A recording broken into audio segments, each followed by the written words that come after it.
This is Vargo versus Svitchan.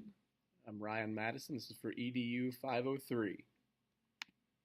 The facts of this case are Gregory Vargo, a 15-year-old high school student, was injured during a weight room accident while preparing for high school football tryouts. The plaintiff said the gymnasium used as a weight room was inadequate due to a lack of ventilation, and therefore it got too hot and there was profuse sweating, and that led to part of the reason the accident happened. Also, a lack of safety measures such as mats on the floors. The trial courts granted accelerated judgment to the defendants, the head football coach, the athletic director, the high school principal, the superintendent, and the school district. At first, the ability to appeal was also denied, so the plaintiffs tried to appeal to the Supreme Court, which remanded the case to the Court of Appeals. The arguments on both sides. Gregory's family said that the principal was negligent because the coaches intimidated players into attending a weightlifting session or any weightlifting sessions and requiring athletes to lift above their capabilities, that proper techniques were not taught and did not have proper safeguards. As I said, no mats. In this case, there was a lack of spotters there when the accident occurred. Also negligent because he didn't monitor illegal activity of conducting the organized summer programs, which was against the state athletic association rules. So basically, the principal did not have oversight over these illegal activities that the coach was performing. He also, the principal also failed to inspect the activities that the coach was conducting and had several parent complaints that he did not follow up on. The coach was accused of basically bullying the students or mistreating them, and the principal failed to follow up on any of those accusations. Basically, the court said he was not governed by government immunity because he must reasonably exercise supervisory powers to minimize the risk of injury to the students, and he failed to do so in this case. As far as the athletic director and the head coach negligence, the athletic director is in a position to oversee practices and stop any unsafe activities and did not do so in this case. The summer weight program was known to the athletic director and is in his responsibility. All the athletics are the responsibility, the oversight to them of the athletic director. His position is more specialized even than the principal's because he's dealing directly with athletics.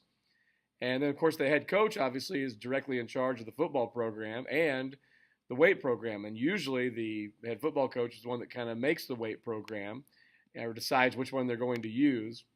And again, in this case, he was accused of oftentimes forcing kids to go to the weight room and pushing them above their limits. The arguments by the school district against this were that the gymnasium was being used as it was supposed to be, as a gymnasium. And, the fact that the young man was sweating, they said it's not uncommon for athletes to perspire while working out, whether there's an air conditioner or not. That's just something that happens if the kids are working hard.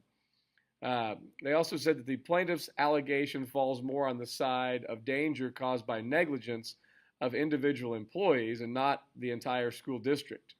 That really a lack of supervision caused the accident, not a defect in the building itself. And the superintendent should not be charged basically because he does not have direct oversight over programs. He might hire the principal or decide who the athletic director is going to be, etc., but he is not overseeing these programs. Those are on a lower level, the principal, the athletic director, and the head coach. So the court findings, basically the order of the trial court granting accelerated judgment to the defendants, the principal and the AD only, was reversed. The order of the trial court granting accelerated judgment to the superintendent and the school district was affirmed, and then the matter was remanded for trial. As an athletic director, there are many implications from this case.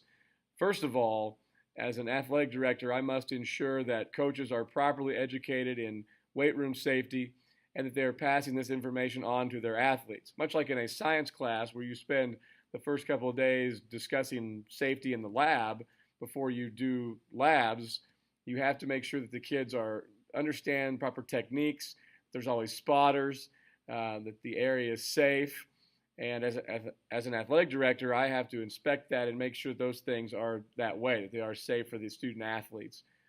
Must also ensure that coaches are following state association rules. If the kids are not supposed to, if there's a dead week, for example, and the kids are not supposed to be in there, then they shouldn't be in there. Shouldn't be lifting or doing whatever they're doing when that's against the state bylaws. Uh, Also must constantly monitor all athletics, go to practices, workouts, and ensure that coaches are not doing things that are harmful to the athletes. They're not going to cause students to become injured. Obviously, kids can become injured in any way, shape, or form during football, but you'd hate to see a kid get hurt because the coaches did not teach proper technique of tackling, etc. And you need to make sure that those things are being done. That basketball drills aren't allowed to be getting too rough, etc., so a kid could get hurt by a stray elbow or whatever.